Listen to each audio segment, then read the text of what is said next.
Welcome back to the Witch's Way podcast. I'm Kat. And I'm Jamie, and tonight we are exploring the magical element of air.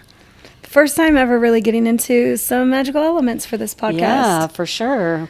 We talk about the elements in witchcraft. Yeah. But we don't really talk about the elements. Dedicate like a whole... Yeah, like a whole conversation about them. We really don't sit around and contemplate, like, what does that actually mean? When I think of air, I think of Gemini. I think of the air signs. The air signs come to mind and how they're in their heads and stuff like that. But we have news for you. Air is a lot more than in your head. It's so much more. The air element is like the element of our mind. It's our breath. It's how we communicate. It's accessing inspiration and manifestation. Like, it's so many things. It's huge. I never really thought about it like that. Well, and I don't know if I'm happy or scared that this is the element we started with. But it's such a big topic. It's like, wow. Yeah. It's way more than people think it is. Absolutely, yeah. Way more than I've even given it a lot of thought for. Absolutely, yeah. Yeah. So air is corresponding with the season of spring, which is why we're doing this now. And spring is fast approaching, and we're getting ready to uncover how air energy influences our lives, how it can support our craft, and it helps us grow spiritually. If you're focused just on air for a second. We're going to also be covering the rest of the elements in the upcoming months as they coordinate with some of the zodiac signs that we'll be changing into. Mm-hmm. Yeah. Mm-hmm. So let's start by understanding air energy in everyday life. Yeah, what is air energy? Tell us, Jamie. What I have found in my research is that air energy is really about expansion. It's expansion energy. Like we think of space, and the word space brings us to like outer space, but it's not that. It's like all space. It's all the space in between everything. So it's expansion of everything constantly. It's like being able to move through space. Well, we're living in air. We're living in air, yes. We're using air to live. Air is the unseen force that surrounds us. I mean, we probably take it for granted the most out of all the elements. We do until we encounter it, like... elevation. I know, like, I've had climbing Mount Fuji, air, people, you could buy oxygen to go up with. So that was like, for breath, is like, oh shit, it's harder to breathe up here climbing this mountain. I remember. Yeah. I think I remember that from Colorado, getting winded easier. Because there's not as much air oxygen. The air is thinner. Yeah. So in thinking about what air energy is, I really love this analogy that, like, the first thing that makes us alive, I'm using air quotes, is our first breath when we're born. And what happens in order for us to cross over to the spirit realm is our last breath from our body. The air goes out and that's it. That's just, I've never... It's the door. It's the door to being born and to crossing over. That's crazy. Isn't that wild? Into the world and out of the world. Into the world and out of the world. At least physically, anyway. Through the air door. Yeah. Yeah. Yeah. I think that it also holds space. So we're talking about air that we actually breathe, but also the air symbol, the air element, the space of air that it takes up, it assists us, it holds space for our inspiration, our imagination that leads to creation. This is where we do think about the mind part of the air element. This is in our heads. This is us being able to create visions and design new things. We get a thought. Thoughts are air energy. So the fact that air energy in everyday life is every time you have a creative thought or a thought at all, that's air energy. I think we underestimate how much we think. You don't really... Or how much the element of air impacts our day-to-day life. Absolutely. You got to be thinking in order to operate and move your body, Maybe you get into that auto drive place sometimes, like when driving home. Autopilot, that's what I meant to say. Autopilot, yeah. The autopilot of our brain. But for the most part, we're having to think through our decisions. Do I need this at the store? What time am I picking up the kids? Which time should I go to bed? Am I needing that? All What's the for things, dinner? all the little decisions we have to make every in our day life. For the rest of your life.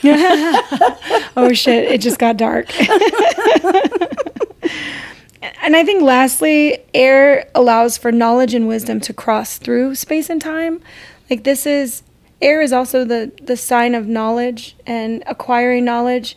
And to acquire knowledge and learn from it equals wisdom. Mm-hmm. So I think about this even in like the maiden mother crone, where we start from that maiden, that fresh new insight, looking at the world with so much hope and joy, to the mother learning a lot of hard lessons and growing. You've created something and now you're nurturing it and having it exist without you, to crone. Now you're the wise one who's been through all the lessons and you're trying to pass on that knowledge before you take your last breath. I couldn't find something I didn't connect it with. That's why I say I can't believe we're starting with air. It's such a big topic, but it is such a big topic. It's Aquarius season coming up. So I love that you have broken down air into 3 levels of energy, and the first, I guess it's like a layer. I didn't know what else to call it. It's a layer. We'll just call it a layer. A layer within the air element. Okay. So this is open space, and this is what we were just talking about. Like, we're in air. This is the air exchanging energy between all things. Every thought, sound, smell, and story is accessible in the air. Mm-hmm. That saying hangs in the air, palpable in the air. The air is so thick you can cut it with a knife. Tension in the air. Tension in the air. Yeah, we've heard all these things. That's a real thing. That's because those energies, you think about a room you go into, and what's the energetic? That's the energy that's in the air. The air is holding on to that. Yeah, you're picking up vibrations from people, but those vibrations are out into the air. They're in the air. They're carried. That's where it's at. In the air. Yeah. Yeah. So I just think that's so interesting that we think about the vibrations and energy of other people, but we often don't relate it. We just say energy. We don't say air energy. Vibration. Vibration, yeah. But guess where that vibration is being carried? What's it being carried on? Carried through the air. It's carried through the air. Even sound to our eardrums, music, words, all of the scents, all these things have to go through the air to get to us. So it's carried on the air. Mm-hmm. The other thing that I probably associated air with a lot was wind. I was like, oh, well, you can kind of see the wind because trees move and the wind, when the waves are rolling and, I think of I'm going to admit something right now, and I don't know if anybody else is going to feel the same way, but I think of all the elements: water, earth, fire, air. I probably gave air the least amount of respect. I know. Because water, I'm a water granted. sign. Yeah. Fire, that for me, I know that's transformation. That's the phoenix. That's the Scorpio, the phoenix, me burning to the ashes. And then even earth. With earth, it's like all of our material things, but air. The gardening, earth is so easy for me, but air, right. Air is so much harder to conceptualize. Yeah, that's a good way to put it. Because it's not really, it's the unseen. Yeah, it is the unseen. It's the unseen, but it's not the unheard. So that's really, you have to know where these things are coming from and where they live. And they live in air energy. It's so wild. I know. I keep blowing my own mind thinking about it. It's like when all of a sudden something pops into your mind, like a random song. Like, where did that come from? Right. That's something that's carried on the wind. That you like filtered in, and your psyche grabbed it, your aura grabbed it, and now you're humming a 1981 song of like you weren't even born yet, and you're like, what the hell? How did I know that? That has literally happened to me. And I used to make this joke when I was younger, because I would have all these random songs, just pieces of them stuck in my head, and I don't know them at all. I don't know the artist, I don't know the song name, but I could hear the melody and I could hear some of the words, like part of the verse. And I used to tell myself that I must have a spirit guide who really loved music, and they would just give me these things so they could hear me sing it. And I'm like, you do have a spirit guide. That's what I've always said. Yeah. I blamed it on my spirit guides, not the fact that I could like get messages through the air or pick up on stuff. Like things are being transmitted through the air. Yeah. And if we're in tune with them, we can actually pick up on them. Imagine if you could see all the stuff that actually is going through the air right now. Think of every Bluetooth device, internet connection, satellite, radio signals. It makes me listen. You wouldn't be able to see. I'm pretty sure we'd be blind. The thought of that stresses me out because I just think about how much stuff is actually in the air. Any minute of the day. Even if we could see like pollen particles, water molecules. We live in Florida. There's 100% humidity here all the time. We'd be living in water. We'd see all the water particles in the air. It's held up by air. Something I think that comes to mind pretty easily when we think about air is old thought patterns and feelings. And maybe that's why, in conversations that, we can get into or that come up when we walk into a familiar place. And I think that's why I never really related all that stuff to air, because thought patterns I don't know where. I mean, to me, the feelings drive the thoughts. Yeah. So I think that would be coming from a place of feeling. And then which one is that? Feelings. Yeah.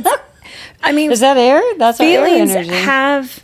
Feelings can be associated with water because of emotion. Mm-hmm. Okay. Yes. Yes. But thoughts bring on feelings. Yes. That then bring on emotions. So air is still first in that. Air is first. I mean, memories are part of the air world because they exist in our mind. That's something that lives in that air space. Yeah, it's so wild how we underestimated air for so long. Probably. We've been doing this a long time, and we both, I think, realized today we have underestimated air. We're like, oh shit, I'm sorry, air. We owe you some attention. We dissed you. Like we didn't pay you any attention. Like we can't see you. You weren't part of the cool club. We didn't include you enough. We are very sorry. But you've talked about how much you love candles and like scent is really your thing. It is really my thing. That's all air. And you just we weren't acknowledging it. We weren't acknowledging it. That's true. Whoa. In that way. Acknowledging it as that. There we go. Yeah, that was fucking exactly. hard. Yeah. Yeah. So I wonder if this is like how psychics operate, and or is a red, because you would think that would have to be it, right? It's outside of your body. It's part of like space, so that's air. It all exists in like this open space that anyone can see and interpret if they have the skills and if they're tuned in. Okay, I just thought of something else. What if the word energy is also just air? Because energy is not visible. Energy is transmitted. Energy is exchanged. It's a vibration. It's a vibration. That all travels through air. Yeah. So energy itself is part of the air element. Absolutely. I mean, I didn't write that today, but I'm kind of concluding that right now while I'm talking about it. No, I realize that. You're right. Yeah. Yeah. I mean, I feel like... Okay, air, you're blowing my mind today. Literally. So this could be the problem for empaths. Like we feel everything because it's, all of these subtle energies are on the air with people hanging and their thoughts. Air, yeah. Hanging and they're flowing and they're flying past us. They're bumping into us. You feel it from other people. I think that's where I get really overwhelmed being out in crowds because now I can associate it with like, oh my gosh, empath means that you're feeling the energy of all these other people, maybe their thoughts. You might not be cognizant of it. It's not like you can hear each individual thought like a psychic can, but you're fucking feeling it. It's in the air. It's heavy. It's hanging next to you. Imagine you sit down all right, we were just at the nail salon the other day. We sit down next to somebody. You can kind of feel if they're mad, happy, sad, disturbed, pissed off, joyful, but again, there's that word again, feeling. Feel. Right? So the feeling, That's I don't associate sensory. with the... I'm not associating that with the feeling with the vibrational thing, but the vibration being on a air frequency stream or whatever, yeah. like an air stream. You have to, I guess, imagine it physical, and then you can better understand it. If we could see it, maybe we could better label it and say, if you're picking up on somebody's aura. If only air was blue, like they show. We would be blind though. All we would see is blue. That'd be crazy. They always make the wind blue. Like when somebody draws the wind, it's like blue. Cartoons and stuff. Yeah. Right? It's blue. Right. So if it was just tinted, maybe we'd be like, damn, air, you're there. Like all the time. Which is why when you look at magical associations and air is yellow, I'm like, no, I don't agree with that. Why is air yellow? That never made sense to me. So I was reading some older witchcraft books, and air was associated with warmth. So I thought that was really interesting. I didn't know why that became a thing. I don't have this in the notes at all, but like spiritualism came out of the revolutions after hardcore religious persecutions and stuff, right? So there was spiritualism, which led people to believe in like the afterlife and spirits and all this other stuff. And then that's when the occult really came in. So it was this progression of how did we get here? And the old, I wish I could remember like the names of them, before modern witchcraft, you would have called it traditional witchcraft. And they had a different direction, because right now for me the air element is assigned to east. So that's the beginning of the day. That's the same direction, like that's the way our sun rises, and that's like the whole day getting started. Well, back in the day with traditional witchcraft, it was the north, and it was associated with winter, not the east, and not with spring. I remember when I first started always getting confused my directions. I always put air to the north.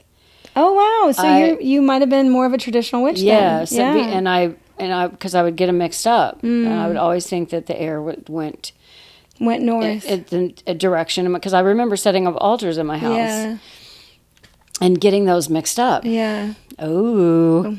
What do you know? What is north to you now? Wait a minute. Oh, if we're air's put her on the east, spot. south, west, earth. Earth, yeah. See, and earth just, I don't know. Where do you think you would have placed earth then if you would do air? I think I had them swapped because I knew south and west are easy for me. Fire south because it's hot. And then west for me, almost everywhere I've lived, west, the water is always to the west. The west so coast. it was really easy to make those connections with west and south. And then I would have to figure out north and east. Yeah. That's so funny.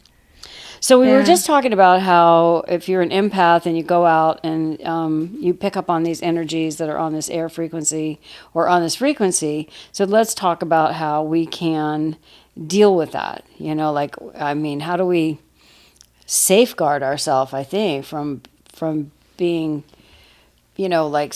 slammed in the face with it or whatever, it impacting how we feel, the heaviness, picking up that heaviness. Okay, so I didn't write this in the notes, but I will tell you this is why people talk about grounding so fucking much in witchcraft. Because grounding is the opposite of being in your head and being in that air symbol and air sign, air element. It's grounding. It's bringing your feet back to earth. It's being present. I just really read something, and I think it was in somebody that I follow on one of the threads. The only thing I follow in threads, which is, if you guys don't know, that's like a new Facebook thing where it's kind of like Facebook, Twitter, for lack of a better way to do that. You just conversations.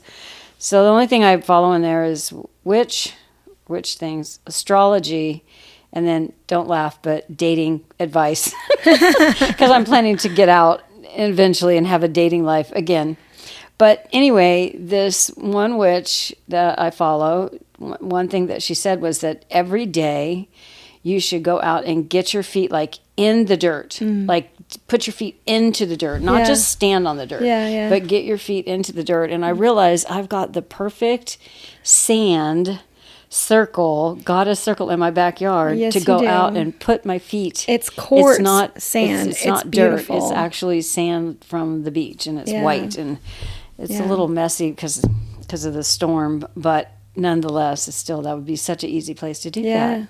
Well, that's why when I get my morning coffee and I go walk the garden, I always go barefooted. I just do, and I don't care what I step on. I don't care what happens, except right now there's a lot of pine sap on the ground, and I noticed in my shower I have these yellow sticky. It almost looks like a nicotine spot. It's like this weird. The sap is coming off, but you have to get a remover for it because it's so sticky. You need Gooby Gone or whatever that's called. Yeah. Is that what it's called? Gooby Gone? Something Gooby Gone. The gorilla Gooby Gone. So every morning when I take Tank down to the park, so I take him for a walk first. Tennis shoes, because we're walking for 30 minutes. On real streets that could be scary. On real streets with sidewalks and stuff, and sometimes just asphalt. But then I get home and I put him into the car and I drive him down to the park, which is just right down the street. And I wear my flip-flops. And when I get out of the car at the park, I leave my flip-flops in the car. I love that. And I walk through the grass and let my feet get all wet and they're stuck with grass on them. And I just wiggle my toe. It makes me happy. Yeah, it does. I think it's like a great way to start the day. So that's grounding. Yeah, that's basically what grounding is. All right. So that would be how we could deal with being too empathetic to situations and people, sensitive, and being overly drawn, or not drawn, but it's almost like you can't get away from it. When it's kind of like I feel like absorbing it. You absorb it because it's it becomes. It's almost like it closes in on you, and you can't help but it's seeping in. It's seeping into your. It definitely gets into your space. Whether it actually permeates your outer, your skin, I don't know, but it definitely permeates your mind. If not, your mind. If not your physical, if not physically, then you're definitely feeling it in your head. You might be feeling it in your heart, your chest, the heaviness. Yeah, absolutely. Yeah. So you talked about the first layer, which was that open space and the air exchange between all things. So the second layer that called this. Okay, I just created this, you guys. But as a second layer to what air energy is really about is the creation. So first we had this external open space outside of us. The next one is the creation part. These are the thoughts. This is manifestation. This is spell work. These are mantras. These are affirmations. We're creating our own reality using our thoughts.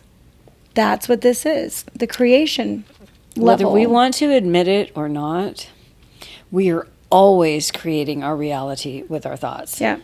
Because each thought or mental vision that you have, it creates an energy about that thing, and that's what you just what that does is Boom, it puts done. the responsibility back onto you to take care with your thoughts. Yeah. So like, what are you thinking about? Are your thoughts helping you, or are they like bringing you down? Yeah. Are they making you happy? Are you looking forward, or are you looking in the past? Are you living in the past? What are you doing? What's going on inside your head? Mm-hmm. About how you talk to yourself. Yeah, how do you talk to yourself? I like to think of this like the way that we create through thought. Imagine that you have like a soapy bucket, to make bubbles with, and you put your hands up and you've got that thin layer of bubbly soap between your fingers, and then you blow through it and a bubble pops out. That is what thought creation feels like or looks like to me. Like if I could imagine it, that breath of thought, like you spoke words into a physical form, and it like, boop, there it goes, floating off into the universe. I will never look at bubbles the same way again. I love that. And now I just want to go get bubbles and like blow them all over my yard. I know. I love bubbles. I love how they create rainbows. Bubbles too. Well, they're little rainbow circle bubbles. And now we can think of them as these little thoughts that our thoughts are like that. So if you can visualize that, your thoughts are like when you were a little kid and you got the little bubbles. Did you have the little bubbles and a little with the thing? little stick? Of course with the little I did. Stick in them. Yes. I don't know if they still have those anymore. Well, now I'm gonna.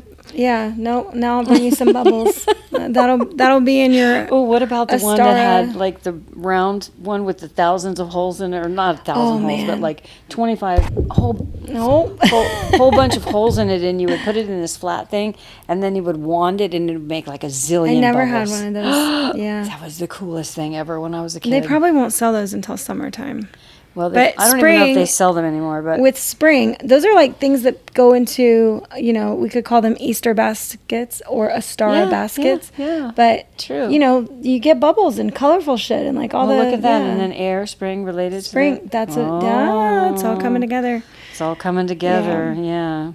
So this is specifically how manifestation works. If you guys wanted to envision, like, so I say these words and I put these things together and shit manifests for me in spells. Yes, because your thoughts are the real thing. That's why we always say the power is in the witch. It's not in the items that you possess and you own. That's not it. The creation is from the you. Words, though. It's in the words. But it's not in the stuff. It's not in the stuff. But it so is in the words. imagine your words. Each word that flows out of your mouth actually creates the thing. And maybe that's why witches are always looking for somebody give me a spell for such and such. Because they're putting the power in the words that somebody else has written or that somebody else has used and been successful with. But really, those words are just letters characters on a page until you do something with them. Until you... Is it invoke and breathe life into them? Breathe life into them. You're literally bringing the words to life by saying them. Mm-hmm. There's this whole thing where you can give thoughts to your darkest nightmares, you can give life to your darkest nightmares by thinking about them over and over again. You can scare your own self. Oh, I've scared myself. Yeah. I scared myself for like about 12 years after watching this really scary movie with my brothers.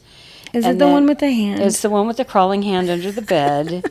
And you guys, I had 2 older brothers and younger siblings, but my brothers exposed me to this, what for me at the time was a terrifying movie. Yeah. And it's this old black and white, and if you're like in my age group, you might have seen this. But anyway, the scene is guys driving around town. He hits somebody with a car. It cuts off their hand, and then the hand gets live, and it's like crawling around town, crawling up the back of car seats. It has its own agenda. It definitely does. It's like out for revenge after it got like chopped off from his body. That movie scared me so hard, and I would work myself up. I would be thinking about that fucking movie. Yeah. And I would be so petrified. And this went on all through my teen years. My son was born. I was 20 years old before I finally stopped I was finally able to like walk into a dark room and not run and jump on the bed and flip the light off. How did you change that pattern for you? How did you stop fearing that thing? I think I stopped telling myself that it was, possible. I think it became like, this is ridiculous kind of a thing. Like I've been doing this now for over 10 years, being afraid of something under the bed. Like has it ever got you in those 10 years? You're like, okay. It never got me. And what's more, it really did scare me because I had the feeling in my stomach. Like I realized I could scare myself by thinking about these things, and which is why I just won't anymore. Right. But I was able to stop thinking about it. And then that was able to get me past so that I didn't have to run and jump onto the bed when the room was dark. But you have to, I think that initial step, when we start changing our mind, because that's really what we're talking about. We're changing our mind, we're changing our thoughts, we're changing what we think or what we believe is true. When we first start doing that, the very first time you have to tell yourself that it's not real, that it's been a lie, or that something else is true instead, it's really uncomfortable. And you almost don't believe yourself when you're like, this isn't fucking real. You have to keep telling yourself Yeah, you do. You have to keep going through it. That's why affirmations didn't just happen work. overnight for me. It was it usually doesn't. When you believe something. It was me making up my mind that this was silly. Yeah, so let's get It was really ridiculous, actually. I'm like, really? Well, now that you're, 66, you especially know you can laugh at it. You're like, oh, fuck. I can't believe I did all that year, all those years, not being able to walk into a dark room with a bed and something was under it. So because this layer that we're talking about right now is like the creation, we create things from our thoughts. One of the problems that we run into is like once we create a thought, and this could be, we hear an opinion from somebody else. Like I think I've told you, somebody told me when I was 17 or 18 years old that I had a really annoying voice. So I believed that about myself for so long. I was like, oh man, my voice is ugly. Like my voice is not pleasant. People do not want to hear me speak. Oh. And that because somebody told me that my voice was really annoying and could I shut up? People are so mean. Fucking rude, right? They're so mean. Like, why would you tell somebody that? Or even feeling embarrassed because of something. When I was younger, I had to go to speech class. So there were several things that helped perpetuate that lie in my head. I had a really cute little...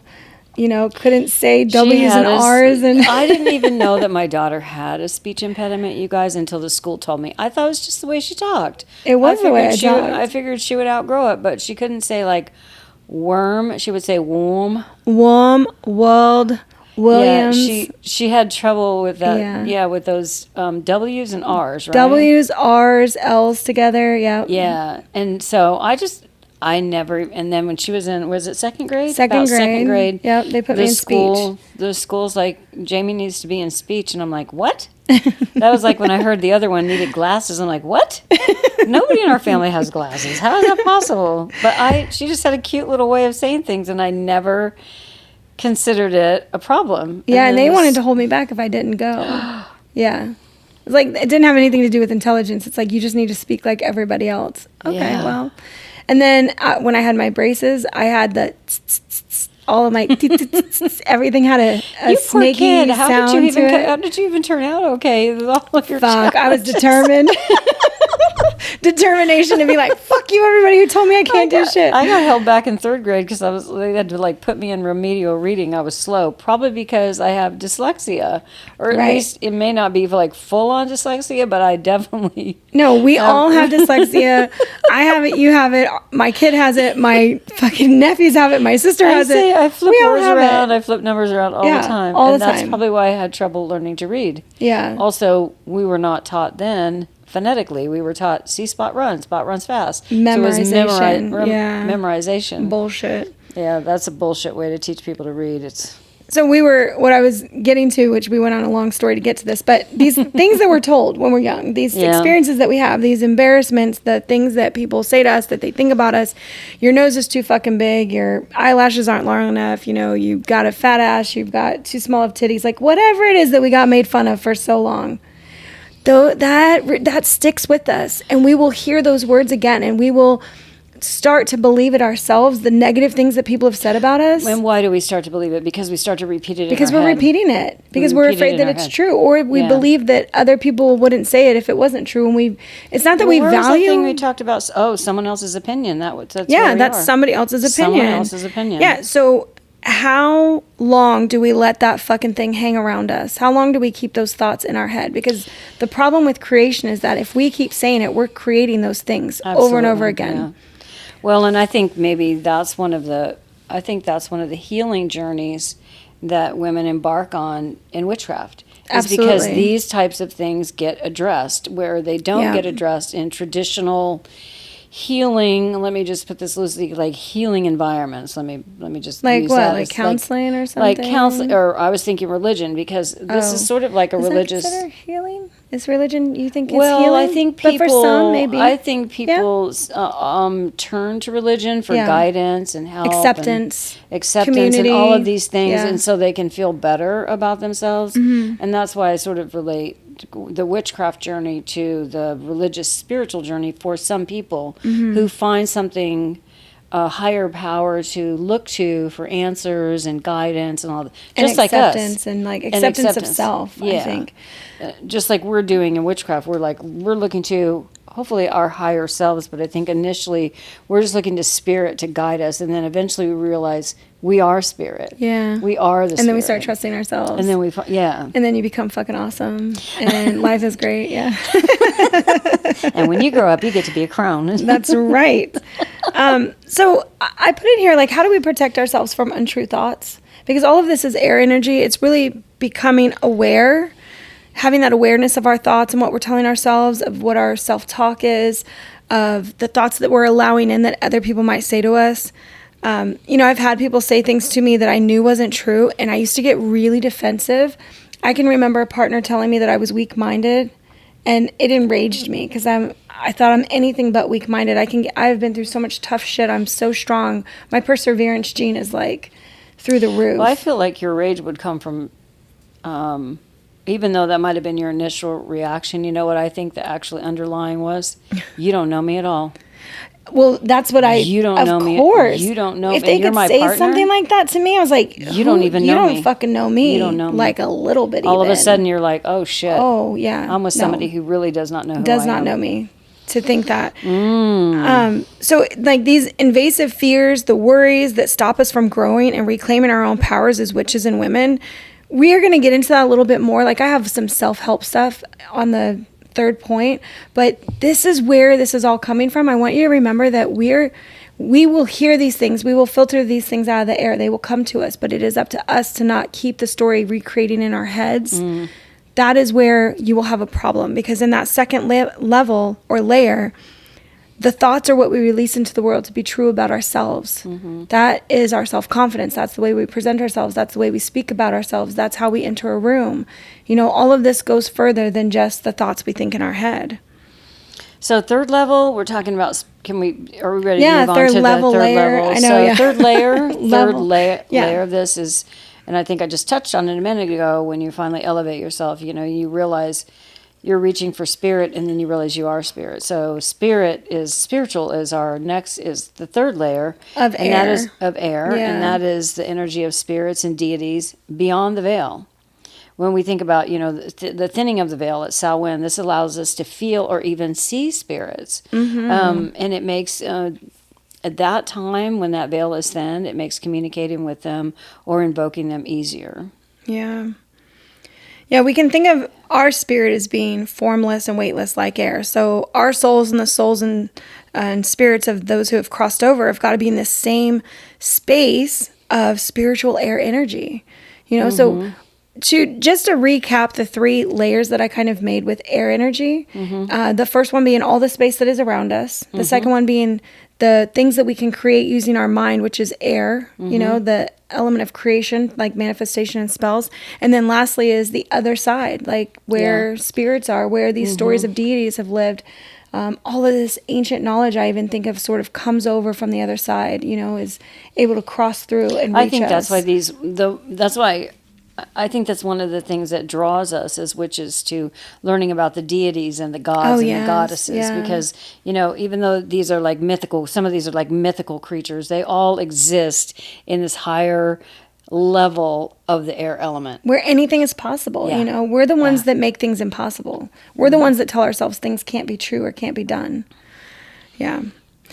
So we started this out with air energy in everyday life. And we went on to like define what air energy is. And then we looked at these 3 levels of air energy where we're just wrapping up. But because this was so long, I wanted to make sure that we tried to go back to like what we were talking about. Yeah, I think that's good because we get off on our stories, you guys. We can't help ourselves. Hopefully it helps reiterate what we're trying to talk about. But I think it's good to refresh where we started with this part of this podcast was, like what is air energy? Then we went through we went through the 3 layers, and now we're at like feeling or harnessing air energy, because this is using air energy in everyday life, right? How do we feel or harness air energy in our everyday life? First thing, go ahead and say it, because you know what I'm going to say. Well, were you going to say a Taylor Swift concert? Fuck yes. I mean, I thought of that. Any situation that you go into when there is an air of excitement, let's put it that way. Or I haven't been to an Eras tour, and I'm so sad that I'm never going to see the Eras tour in person. But I definitely follow I watch all the shorts and videos that people make, and the air is filled with, I mean, it's electricity. It's so powerful. All these people there together with the same feeling of like they love this artist, they love these songs, they connect with this person. So much connectedness, they not only connect with with Taylor, but they're connecting with each other because they're all like brought together into this. And you think 70,000 people in a space with that type of energy, all thinking sort of the same thing, all feeling the same thing, all preparing, all excited. That level, I've never been in a concert that big, and to say that the air was literally electrified and you could feel it coming from every direction. I mean, you don't even know where your body starts and ends because you're part of this huge that gives me thing. Goosebumps. Oh my God, I've never experienced anything like it. And I was really scared to go into a huge arena, because of my military training. I was taught that high occupancy places are where bad stuff can happen because they're good targets. So I was already a little fearful because all my training says don't do this. But I really wanted to go. And my husband fucking got the tickets for me. Like I didn't even try. I was like, there's no way, this is crazy. And he fucking got him. So it was like I had this opportunity to release that fear of something bad could happen to you, Jamie, protect yourself, don't do it. And like go and just be a part of it and be living in that moment of all this energy. Oh my God. It was overwhelming. It was absolutely overwhelming. And you tear up. Good way. Yeah, you tear up just from the energy. Like you feel it. Oh my, it's insane. Now I've been in other rooms that have had this same feeling. And some of them were rooms that were full of fear and being scared because we knew like when you're being bombed on a base, everybody that's laying there is terrified. You're all hoping that the next one doesn't hit the space you're in. You're all hoping that people that are not out there dying right now. Yeah. So I've been in both situations, and the feeling when there's so many people that have come together and you're experiencing that, it doesn't seem like it doesn't exist. Like you can't see it. It feels like you can feel it, see it, taste it, hear it, touch it. Well, you are literally like in a soup of it, Yes. Like, it's wild. Yeah. Like my body is starting to shake now, just remembering the feelings of the two.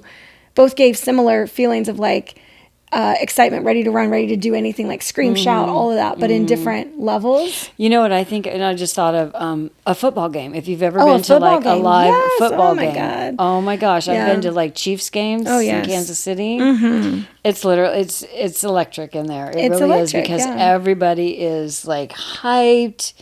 And even if your team doesn't score well or something like that, you're still all together rooting. You're still all together, you're rooting, and then all of a sudden if your team misses something, like they missed a touchdown or whatever, then everybody gets the same thing. It's like, we're in sync. It's in sync when you're at games like that. So the point of talking about these big spaces where all these people are feeling the same things is emotions. Emotion is energy in motion. That is our feelings leaving us, and it's existing within space and time that you can feel from somebody. Like when I talked about where in the nail salon you sit down next to somebody, you can kind of tell, are they pissed off, are they bitchy, are they sad, are they tired? Like, you can kind of feel their energy if you're an empath.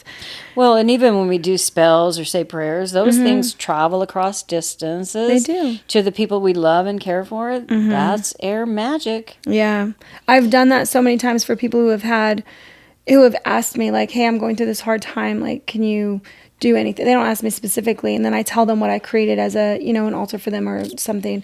And that's what I think of. The reason why it works for me is because my energy that I put into that is reaching them through the air element. Well, and I remember the most recent thing. You might have done something since then, but the hurricane in North Carolina. No, actually, I had one more after that. Yeah, that was the most recent thing that I know about, where you made a sigil for somebody who to get help. Yeah, to get help. Was stranded and stuff. Yeah, and it's putting that, because to do a sigil would be a lot of mental energy, a lot of air energy.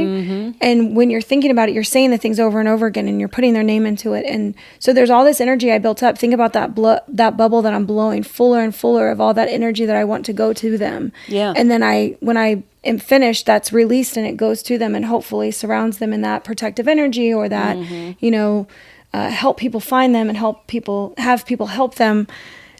That's how I think about the spells, is that it travels across space and time to reach where it's supposed to go, to bring in the thing that I need, whether that's for myself or somebody that I love and that I care for and I need to help.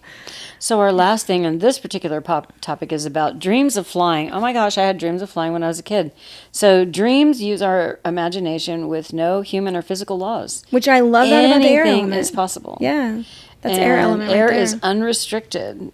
And I can remember having a dream when I was a little kid of me running down my street with my arms out, stretched out to the side like an airplane, running and then taking Lifting off and then flying over everybody with my arms stretched out, just like, I don't know if it's Peter Pan or something I saw in a cartoon, but, like doing like almost like an airplane thing, right? That's how you were steering. It felt so real. Yeah. Like so real.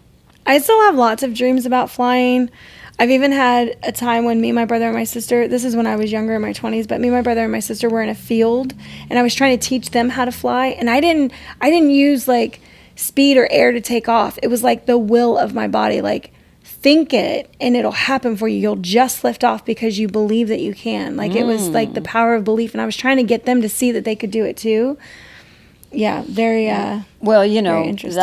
that's I think that's a good segue for the next thing. So let's talk about how we can actively work with the air, with the element in our daily lives and magical practices. Absolutely.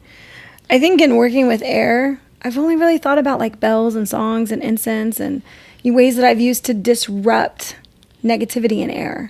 Yeah. I'm not sure I've worked a ton with it. Well, I mean, manifestation spells are air energy, but I don't think I fully understood that until today. I don't think I made that connection. I mean, like how big it is? Manifestation with air. I never really. With thoughts, yeah. Connecting it to that. Definitely not connecting it to that. Like air, I have a whole new respect for you after this podcast. Right?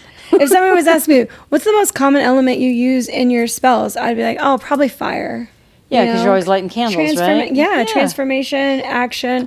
But truly, all the thought that goes into everything that I do, it's 1,000% air. It starts with air. It starts with air. It does. Absolutely.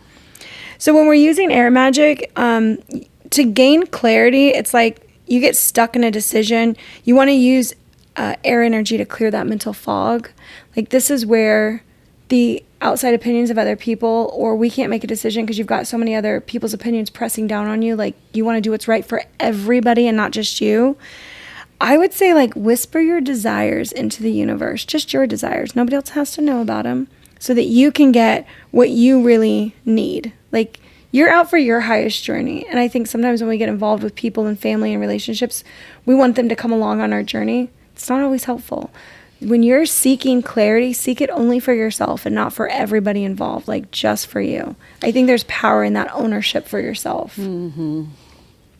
Before important conversations, spell work with air can aid in clear expression, like burning sage or a sacred herb to clear negative energy. This is something that I think most witches are very familiar with in terms of Like we always sage before we do tarot cards to clear the space. We sage each other, negative energy. See, that's another one of like clearing out and making the air fresh, ready for new messages, right? Instead of the stagnant air that lingers. Yeah. The thing though, so this is kind of like something that I will think about after this is when you're being creative, that is air energy when you're writing or painting or brainstorming new ideas or anything where you're mentally creating things. That's air. Thinking, speaking, creating, singing, poetry, words, all of that is air energy. Because the thoughts are going everything. out. Yeah. They're in your head, but they're transmitting. They're the bubbles. They're the bubbles. Can you imagine? They're the thousand little. Oh my God! I got bubbles. I got bubbles. Like now, I'm going to think about that. All the thousands of little coming off your head all the time. Yeah, for sure. Now I'm going to see everybody else's bubbles coming off their head. Or you run into the one person, you're like, he has no bubbles. He's not thinking at all. Nothing is there. Nobody's home. You ever met somebody like that where it's I'm not sure what to think about that. Yeah. Well, you ask your kids sometimes when they do stuff like, what were you thinking? It's like, maybe they weren't really thinking. They were pretending. They were imagining. They were creating. They were like, real consequences. What? That's not where I live. There's a natural magic to air, like a transportive power, if you will. Yeah. Sound waves, how music or words or chants resonates and travel. We already talked about aromas a little more. Like my thing with smell. I love candles and incense. Not really incense because it's really strong, but I love scents. So I'm a huge thing with scents. So aromas, and then energy exchanges. Like air enables psychic connections. Yeah, between two people. We can look at each other and be like, I know what you're thinking. Yes, both of us at the same time. Light bulb goes off. Yeah. And we can see it. There's an acknowledgement or something that happens. And then, of course, we've got weather magic. I mean, thunder, lightning. So, oh my gosh, who doesn't love a thunderstorm? Love thunderstorms. Who does not love a thunderstorm? I love lightning. I love to watch lightning. It is mesmerizing to me. Listen, when we're having stormy season here, I like to make storm water. Yeah. Because I feel like that water is just so powerful from when it's going crazy outside. Mm-hmm. And then I gather that water. I feel like that water is really supercharged. Absolutely. Okay, yes. So now do you think that would be more water element or air element now that you have this? I would really, well, you know what? I think powerful is what I think, like charged, like highly charged. It doesn't have to be just an element. Yeah. I don't know that, I haven't, things to think about later, right? It's really like, okay, things to ponder when you, I know. Like, it'll just pop into my head down the road. I know it. That's how I felt writing this. I'm telling you. Okay. So with weather magic, though, we've always said like we're more careful. We've had some oopsies with weather magic that turned into things we really didn't want. There were repercussions for that in our family for some reason. The unexpected outcomes, like oops, with spells. I shouldn't have done that spell. Yeah, for sure. Don't try to control the weather. But lightning and thunder teach us about how air's raw power ignites transformation. Because two air fronts, right? You got a low pressure or high pressure system or cold and hot. When they come together, that's what creates these storms. These opposite things that come to create something super powerful and like that changes it. It changes something. I mean, listen, we just went through. So I'm going to tell a little story here talk about weather that transforms. We just went through a second back-to-back earthquakes. Earthquakes. Oh shit! No, hurricanes. Mom. Sorry, hurricanes. Yeah, back in the fall. Yeah, back in the fall, and we have here in Southwest Florida. We're in Sarasota County. There was this place called Midnight Pass. Oh shit! Yeah. That it was like an outlet that people had filled in with sand. Because the people that owned the properties, they didn't want boats going through there. Is that right? They were afraid their houses would fall in the water. Oh, okay. So they were afraid their houses were going to... So the sands are... The keys are like these little sand barges, if you will, that are pretty stable, but eventually, they're going to shift. The weather shifts them a lot. The weather shifts them a lot. But anyway, 40 years ago, these homeowners paid to have this filled in because they were worried about losing their property. And there has been a fight on almost since the very beginning to get this opened up because of what it did to the water that was on the inside on of the that, intercoastal, on the intercoastal waterways, because it got stagnant because there wasn't a place for it to go. Yeah, it stopped Milton the came flow. through. Yeah. Here, like October 10th, I think it was October 10th. Yeah. And opened that up again. And so now, 40 years of trying, and it took a hurricane to just boom in 12 hours or whatever it was. Well, we woke up the next day and there was Midnight Pass was open again. Yeah. So I want to tell you what's funnier of that. Like, we've been supporting opening Midnight Pass for a long time. Mm-hmm. And by supporting, I mean giving money, donating to charities, buying their shirts, everything. Going to the benefits. So, yeah, absolutely. We've been putting our energy into that to open Midnight Pass. Mm-hmm. And we thought that eventually it was going to have to be, sanctioned by the county to do it and bring in, we've been trying to get the county. I know they've been trying to get the county to do it. Like, go out there and dig it out, right? Yeah. So at first, a lot of people are thinking, like, oh, man, we've been, going after this for like 15 years, and now, we didn't even need to. And my thought was, no, we absolutely helped that happen because we put all this energy out there into, we want this pass open, we want this pass open. Now, here's the off thing of it, right? Remember how I said weather spells and energy can often have unexpected repercussions. Mm-hmm. So our other favorite place to go, which was called Stump Pass, it's this beautiful, also a little key that, stretches out, and it got split in two, and now that state park is no longer walkable because it also took out and that people one. have decided to name it Milton Pass now because now it's a pass through where there once was a key. There was no pass. So when you talk about a pass, it's like from one water, the inner water, the intercoastal, then to the Gulf. Then the Gulf, right? So you got these keys that block which are basically like really big sandbars with trees on them. Really big sandbars with trees, and sometimes people decide to build houses. And sometimes there's houses on them because they're rich and they can. You know what I thought about when you were talking is all of the energy that went into that, trying to get it those open. People trying to make that change. I mean, for years. It's been like 15 years, 20 maybe. See, and 15 this is why we need patience as witches. Yes. Yeah. Because sometimes it takes time for those things to happen, and if it hadn't been for the storm, we would still be fighting for it. Mm-hmm. Though I say we, I mean we as a community here, because I know it's been people have bumper stickers on their signs. cars. I have my T-shirt. There's I love my Facebook T-shirt. Groups of it. There's all this stuff that you're people always have been signing signing and stuff. Yeah, signing petitions, going to benefit what do you call them? Charity benefits, where the money that's you buy the burgers and. Yeah. Love it. Okay, well, we're getting off on many subjects. We are probably going to be over our 1 hour. I'm just warning you right now because we're talking about so many things. But I know when you wrote this topic, you were saying it was really, really hard. It was really hard. Really hard to do it because you hadn't thought about air in this way. And then once you did, it sort of opened blew up. Yeah. It just got so expansive. I couldn't believe it. I was like, holy shit. That's a lot. I never have thought about it. So this is the podcast.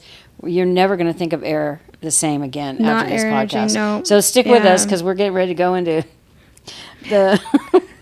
The more, we'll be at the usable stuff. We want to help you build a personal connection. But first I want to talk about invoking the air element or invoking air energy and how this is what we think about in witchcraft, right? If we're using this in our everyday lives and you have this practice, you're thinking about the symbols that go along with air. Feathers, number one, right? Light as a feather, stiff as a board shit, like way back when.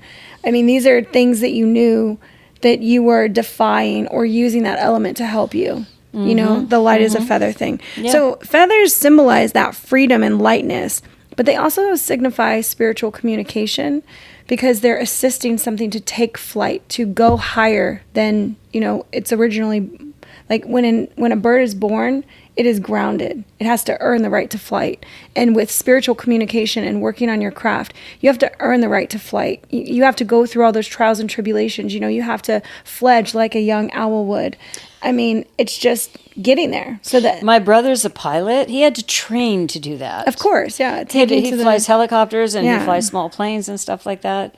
He does mosquito mitigation here in Florida. Not enough. I'm going to tell Uncle Mike. Not enough, Uncle Mike. I still have too many mosquitoes. But that's what he does. He flies for like Lee County, and they go out and they spray and kill to take care of the mosquitoes.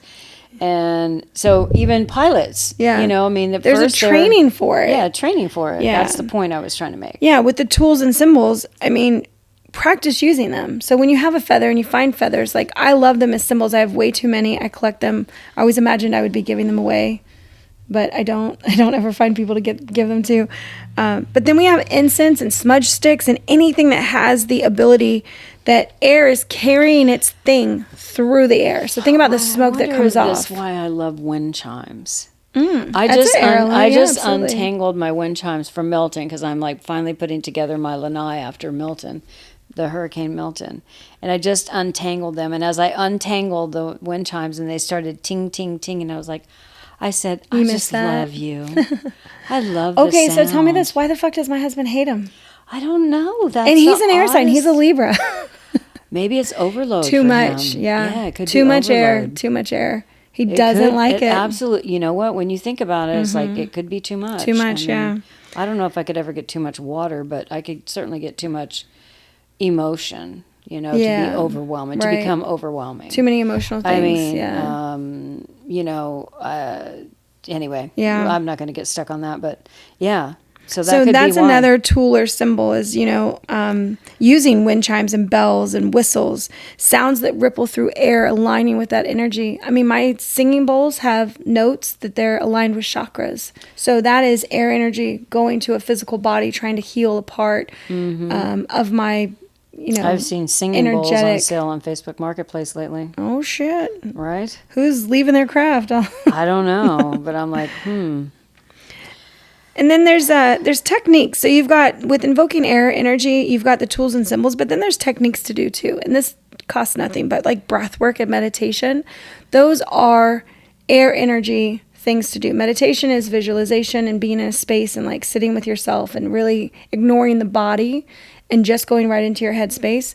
With breath work, this is controlling the way the air is entering and leaving your body. And a lot of people find that really helpful. I don't necessarily like it. It's not for me. Meditation's for me. Breath work is not so much for me. I get annoyed. I don't like fucking being told how long to hold it and not. Like, I want to do it on my own. I don't like, and hold for 4. Imagine and I'm like, that. She doesn't like being told what to do. I just don't know where that came from. I don't know. It doesn't relax me. It makes me anxious.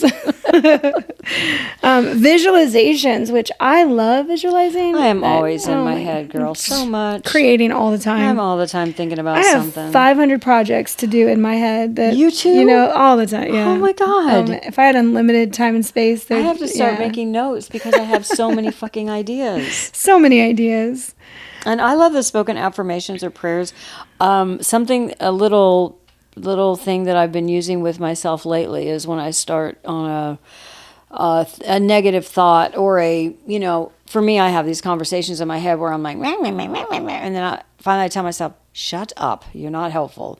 That's just stop. Not your problem, not your business, so that I can get out of that mindset of sort of in my head going like, whatever it is, bitching about something. I feel like I do that a lot. So. In her head. In my head, I do that a lot. In certain situations, depending on what's going on. So now that we understand how we're working with air energy, and that's just really one piece of the puzzle, truly, it's exploring how air energy influences our personal growth and mindset. And this is where we can create a personal connection with air. Like, so we just talked about, I'm not one for breath work, and you don't like how you might bitch in your own head. Creating this relationship with the air energies, I mean... And I never, ever thought of it as air energy. That's the crazy thing about it. It's like, I just thought about it as thoughts in my head, not making the connection to air. Yeah. Well, because we talked about, I don't know if it was a podcast or two ago, but we talk about, the ego versus the spiritual self even. And that battle is full of air energy as well, because the ego is like the thoughts that want to keep us safe, keep us small, repeat the same stories, don't change, stay comfortable, all of that. Whereas the spiritual self is like expand more, get more knowledge, become the crone eventually, like go through life's lessons, gain that I'm right experience. there. I'm right there.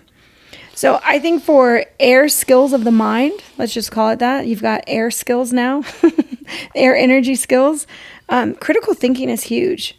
And when we're exploring the thoughts in our head, I think that we have to like step back and observe, are we being logical or is this bullshit? We need to have a good bullshit meter on our own thoughts and what we're telling ourselves and what's really true and what's fucking made up or from our childhood or whatever. Yeah. But being able to step back and have that critical thinking. Yeah. I never liked hearing that in school. Like, we're going to do a critical thinking test. I was like, what the fuck does that even mean? Right. Like, what are you even trying to tell me to do? Critically think about something. What a critical thinking is to step out of your attachment to it. So you're stepping away from it being personal to you and looking at it from somebody who has no dog in the fight, skin in the game, whatever they say, and seeing it from like a very outsider's perspective of like, you know, it's not you, you're not in it. So you have to step way back. That's the critical thinking aspect. Yeah. Logic comes from experience and learning. So if you have no experience with what you're dealing with, I would say talk to a crone in your life. Talk to somebody who does have experience. You know, if you don't know how to think logically, critically, find somebody who has been through a lot of life and listen to them. Really listen to them. Yeah. I think that now that we don't have so many families that have like 3 generations strong, because I know most people don't, we're lacking that crone input to tell us, hey, what are you doing? That's bullshit. Don't listen to that, you know, because we forget in our 20s that most of the stuff that we're seeking is not very... stuff going around in my head today. Oh, Lord. I really felt like I hit on some things. Like I had a couple of epiphanies. I was like, oh, shit, I need to write that down. See? That's where the thinking comes into. Sometimes the thinking is really beneficial, although sometimes I can't turn it off. I think books are helpful for that, too. You know, when we read, I mean, reading is part of that air. It's part of that knowledge, that gaining and growing. Yeah. I would say the next one is like visualization and imagination.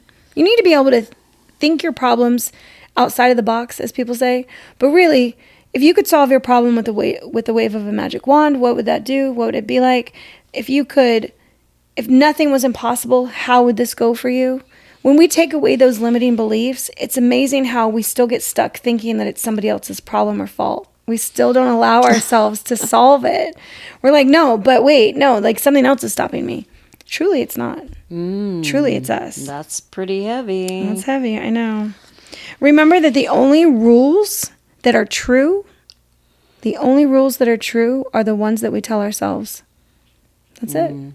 Find somebody you don't agree with, and you'll figure that out real quick. Their rules, their thoughts. I think it's not just rules. It's like the only thing that is real are the things that we tell ourselves. I mean, that's true. That's perception. Yeah, perception. I mean, but I guess rules about how you do things, how you get through life, what you're capable of. Those limitations, all that's just set by us.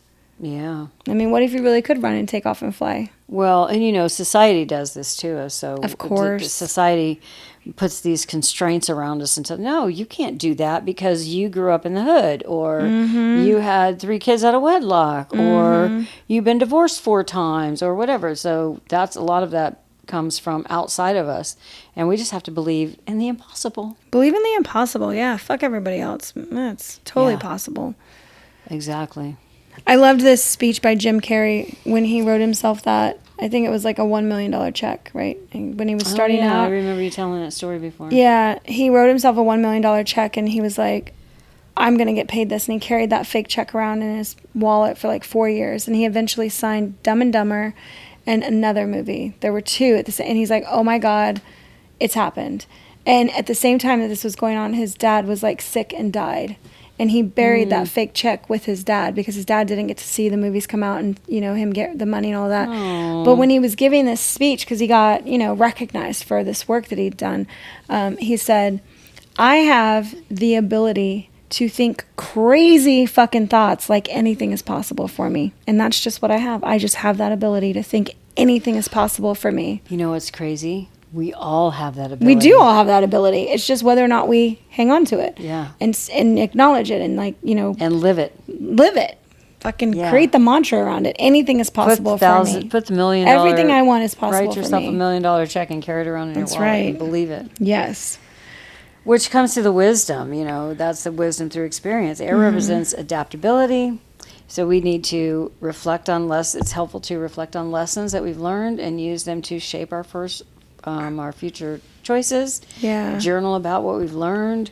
This was me today. Listen, guys, I was having there's some things going on around me. I'm like working through them in my head, and I had these real like moments of clarity, if you will, where I was like, oh shit, I think I just hit on, and I'm not going to go into this now, but why I've always picked the men that I've picked, men who needed taken care of. Mm-hmm. I'm going to save that for another podcast because it's really fucking deep.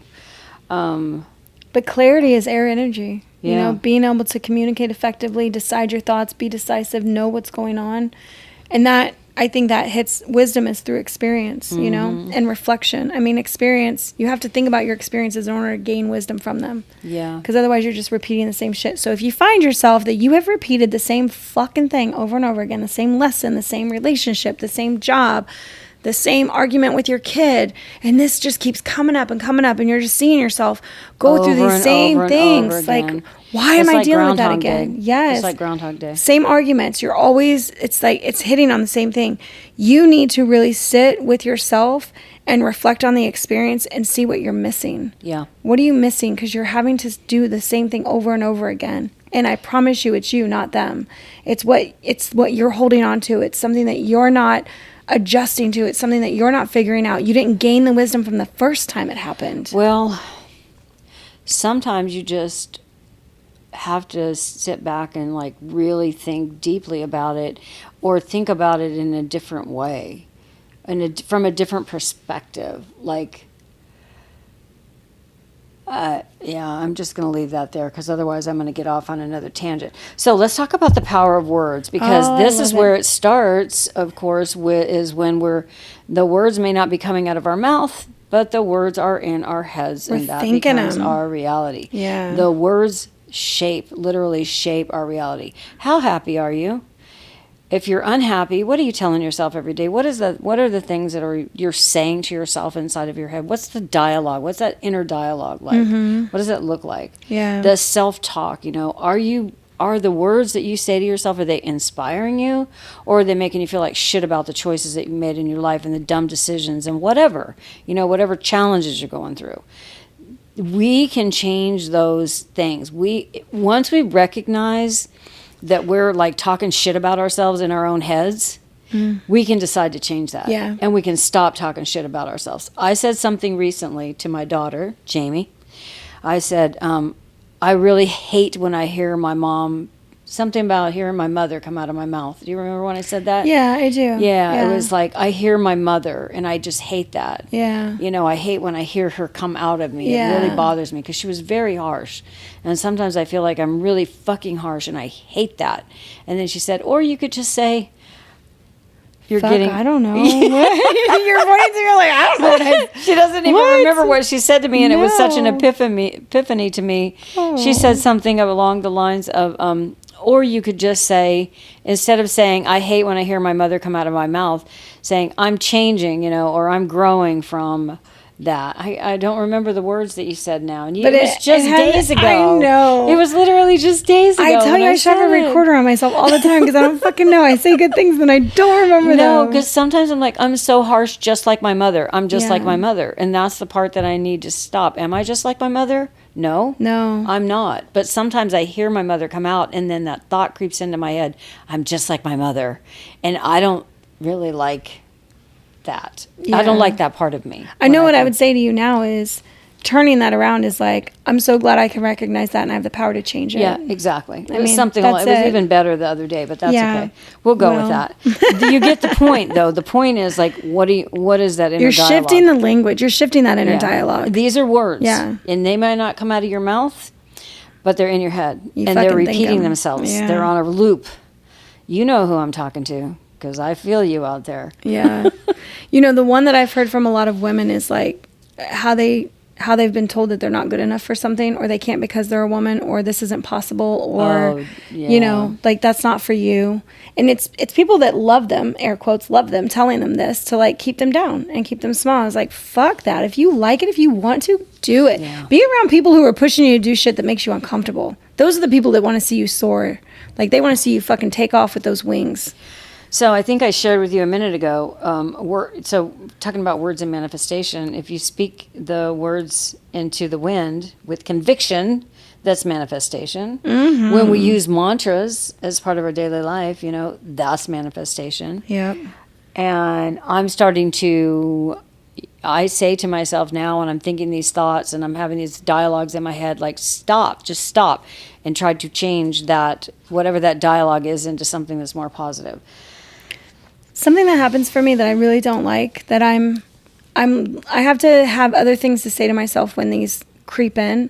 Yeah. I think about past mistakes sometimes, and it ruminates, and I feel it in my gut that I'm like upset with myself, like, why did you do that? Like, why? Yeah.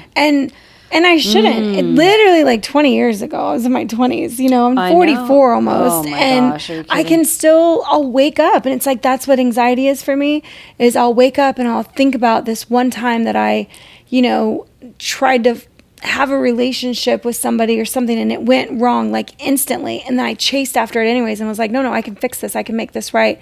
And thinking that it was me that could like be the savior of the day or like fix it. And that wasn't it at all. I didn't recognize that my affections weren't wanted and I should have walked away. Instead, I tried harder. I was like, no, wait. That is everything's something fine. that women have a tendency to do. Fucking hell. And it makes me like, why. I was young, and that was probably only my third relationship in my whole life. Yeah. But why do I beat myself up now 25 years later? Like, I can't so that comes, when we have these critical self-thoughts, we've got some practical exercises for you and some examples, so that when you have these critical self-thoughts or you're ruminating on something that happened 25 years ago that's in the past now. It's so long ago. But it still comes up for you because it's something that you're still maybe processing. Maybe I haven't forgiven myself. Maybe you haven't forgiven yourself. I haven't forgiven myself. Like, you were a kid, let it go. We can reframe these things into an empowering belief, something that uplifts us instead of tearing us down. Yeah. Because he basically told me, like, you're not good enough for me. I was never going to pursue this.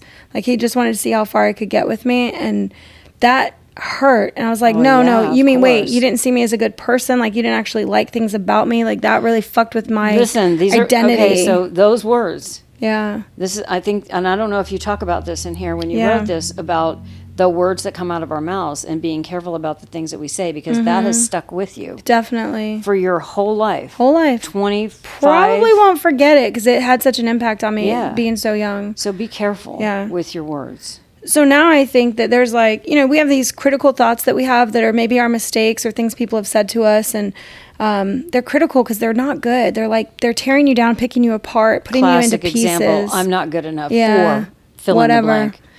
And now with mistakes, it's like I'm actually so much more gentle and I have so much more grace for myself making mistakes now. Where I'm like, I'm fucking learning. You're kind to yourself much more like kinder. You are to other people? Fuck yeah. Like How is it that we can be kind to other people and we're so hard on ourselves? Yeah. That's so true. That's fucking air energy right there. Critical thought. I'm not good enough. Yeah. Empowering belief. I'm learning and growing. I'm becoming better every day. My journey is uniquely my own. That's critical thought. I always make mistakes. Yeah. Empowering belief. Let's change it to mistakes are opportunities for growth and learning. They make me stronger and fucking wiser. I love that. If I know that if something is like, oh, this happened, but I'm wiser, I am so much wiser because of that situation. I like focusing on that. I won't make that mistake again. Won't do that again. Yeah. Won't do that again. Yeah. I could never achieve that. Instead, we should say, I'm capable of achieving great things. With effort and belief, I can accomplish my dreams. That's just keeping the inspiration, the inspiring thought. Flip, yeah. Right? Mm-hmm. And you know what? And even if you don't believe it when you say it, keep saying it because you will eventually believe it. Oh, here's another one. I don't deserve success or happiness. I haven't done anything to deserve that. I'm not worthy of it. This is an I'm not worthy statement. I didn't write those words, but I've heard that so many times from women when we get down to the core. Oh, man. They don't feel worthy for the things. Listen, we struggle with that. A society has put these things around us that make us struggle with our worth or the things in our life or experiences in our life, especially when we were young as girls. Mm-hmm. We might have learned to devalue ourselves, Or you're only valuable if you're valuable to somebody else. Yeah. Your value is dependent on what other people see in you. Instead of saying like, I'm worthless. Yeah. What can we say? I'm worthy of success and happiness. I deserve to enjoy the good things life has to offer.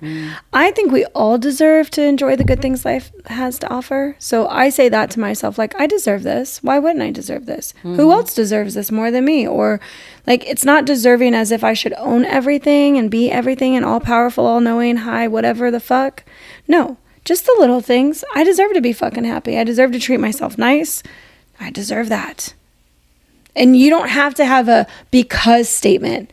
Huge thing. Yeah. Huge thing. Do not try to make a because statement. Because when I first started my worth journey, it was like, I'm worthy of happiness because. Yeah. No. Now you're putting a fucking stipulation on why you deserve to be happy. You deserve to be happy because you chose to be in this life and this journey right now.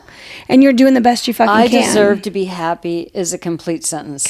Point and stop. That's it. Done. Put a period after that. I deserve to be happy. That's right. I deserve the good things life has to offer. Here's another one for women. I think that we all feel like this at some time. I'm too fucking emotional.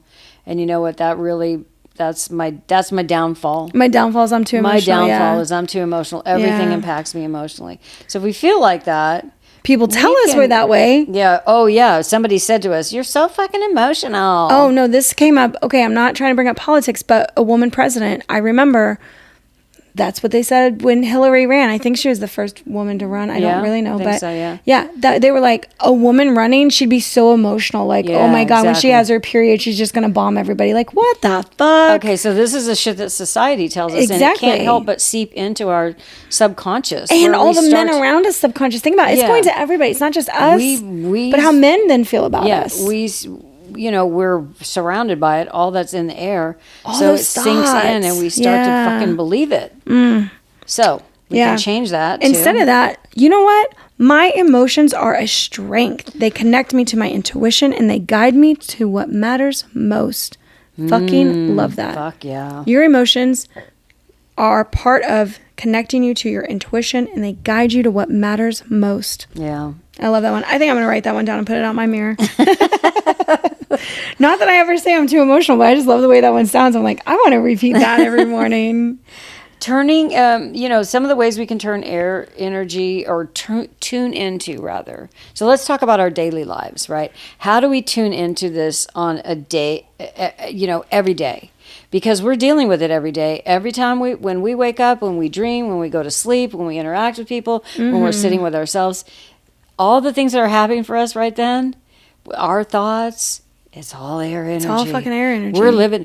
There's things on the wire, if you will. I want to say on the wire, but really it's on the frequency. Did you talk about the witches when they put their hands out? Did you talk about that? I don't remember, but let me tell that story really quick. Yeah, it's so tell cool. the story of that. Yeah, so in traditional witchcraft, and this goes back to like the 15 and 1600s, where they would tell the story of if you were a traditional witch, you were given knowledge. I do feel like I might have talked about this, but you were given knowledge that was passed down from generation to generation. Well, guess what? We're not all born into witch families. We are born as witches if we choose it, and then you may have nobody else who chose it, and you're the first in your line to choose being a witch. And so there's this ancient belief that women, or men, I guess, putting your hands out, your palms are like these receptors. And because all of this energy, all this knowledge, all of this wisdom flows through the air, it's all around us. They would put their hands out, open, all the fingers spread like nets. And as they cast their hands through the air, slowly, fast, however you want to do it, imagine you're collecting the wisdom and you're finding the information that's meant for you to flow into you. And as soon as I do that, I start making my hands like I'm doing waves towards myself, like I'm rolling smoke into my face, kind of like from stage or something, where you're almost assisting it. Like, yes, come to me, bring me the things I need on the wind, And it was the way that they said solitary witches started to grow a practice, and that was part of it. I love the imagery of that so much. I love the imagery of that. Yes, the palms, all the fingers extended like all a net to gather the palms things out, like spread all the way out and arms out as far as you can go. and just hold them up to the sky. And you can feel it, actually, if you stay like that for a minute. Like, I feel... Do you feel open? I feel open. I also feel air movement. Yeah. Probably because my AC's on. But nevertheless, it's like, even though that's subtle, that's very subtle. Even if you were just in your yard. Think about if you were in your backyard. You're in a position of being receptive. Yeah, you're open. You're calling that air energy into you. You're allowing it to flow through, and for the things that matter for you, for your journey, to stick to you. Remember, air also holds all of our spirits, our deities, the ones who have crossed over. Like, all of that is flowing through the air that's crossing over your body, that's rushing past you. Like, the imagery of that, so powerful. So powerful. Here's something that I've never, ever thought about doing, and that is to check in with yourself on a daily basis to see what kind of energy, what's the element that I need the most today. If the answer is air, you focus on clarity, communication, and connection. Yeah. It might be air and fire. I don't know. It might be air and water, but it's probably going to include air. Because we have to think about it first. In our fucking... Can we ever get out of air? I don't think we can ever get out of air. I don't think we can ever get out of air. And I have a new respect for air, the element of air today. I know. And this is going to be our longest podcast yet, and it's over the air energy, because there's just so much to say about it, into everybody. Well, and we're putting it out into the air. Into the air, like, it's many all of the things that are coming together right now, these little, like, connectors that are happening. Like, so wild. I'm feeling this, like, super electricity here. Yes.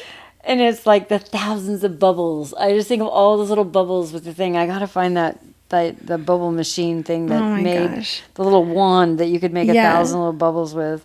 Daily, another way to tune into your air energy on a daily basis, of course, breath work.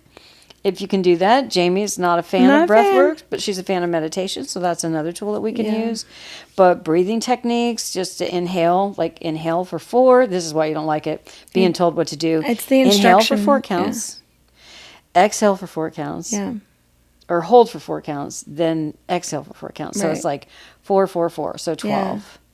Yeah. But it's actually shown to help calm the mind. It calms the nervous system down too. Yeah. It resets. It has real medical implications. It does. It brings down the systems of your body to a more homeostasis. Right. So if you have that excess air energy where you're thinking too much and you've got all these worries, this breath work is something that will bring you back to baseline, which is very helpful for then using your critical thinking to then make the decisions that you need to, and really... The breath work can really help you in stress. I feel like in a stressful situation, you could just do it. If you were sitting in court, I just think about... I don't know why court comes to my mind, because a court where you're waiting for something to happen is very, like, the energy inside of a courtroom. If you've ever been where there's arraignments and stuff like that, and I have been in a room where everybody's being arraigned and all their families are there and all this stuff is going on, the energy, I can the energy in that room is palpable. It absolutely is. And there's a lot of fear, and there's a lot of, like, unknowing and uncertainty and all that stuff. And if you ever were in that situation, that would be a situation where, you could use your breath to, like, bring yourself down from what you're not only experiencing yourself, but what you're picking up on everyone else experiencing in that room. That's the problem. Because it's even more than just you're worried about whatever you're there for, your family member or whatever that you're there to support. You're picking up on the energy of everyone else in that room who's going through the same thing. That is Taylor Swift concert. Yeah, that's what we talked about with the big spaces. Yeah, with the big spaces. You just feel it all together at the same time. Yeah. It's so heavy for that. I don't know, the other one wasn't heavy, but it was electric. But the point is, like, all these people in the same space going through the same similar experience and having these same similar feelings about it, and it just permeating the air.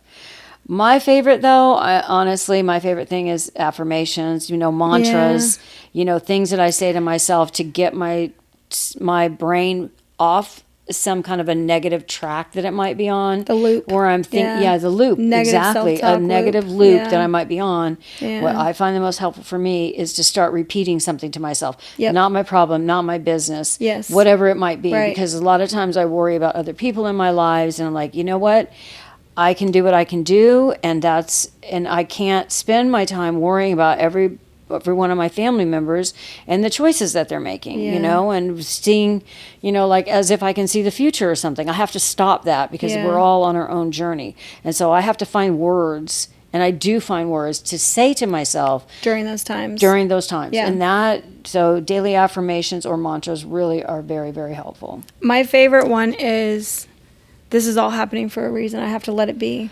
You know, like, don't meddle too much. Like, I got to let people have their experiences. I can't try to control it. I have to remind myself that we're all here for our own lessons. We're all here for our own lessons. And I can't save people from their lessons. No, can't save people from their lessons. And I don't get to determine what's good or bad for them, because if somebody had taken some of my lessons from me, I wouldn't be as strong as I am today. Exactly. And so I have to, because I respect my own things I've been through, I have to respect when other people are going through hard things. And find my own place that's comfortable. It's like, I'm here as an ear for you. I can't really help you in any other way. And you know what? Being okay with that. Sometimes that's not an easy thing to do. And I feel like as mothers and wives and sisters and aunts and stuff, we all, you know, we take on this responsibility, if you will, even if we don't step up and be like, I'm the matriarch and everybody come to me for advice, we still innately kind of like get into these positions where we're the confidant, or you know, people look to us for advice, or maybe we just take that on ourselves, and so it can get really heavy and really you own it. You start to own the stories of other people as if you can have some control, and you don't. And that conflicts with what we're here to really do, is like not control but console. You know, give advice. So, by cultivating our relationship with air energy, we can elevate both our magical practice and our everyday lives. But remember, air is more than just an element. It is a companion. It's always with us, and it's always guiding us. I love that. I do too. I think air energy is in every breath, every thought, every word. And by understanding and embracing air, we can expand, evolve, and create a life that feels truly magical for us. Until next time, witches, may the winds of air magic guide you to reclaim your power, speak your truth, and continue to rise and grow. Don't I have goosebumps? Oh, I love you guys so much. Oh my goodness. We love you guys. We will see you on the next episode. See you next time. Bye. Bye.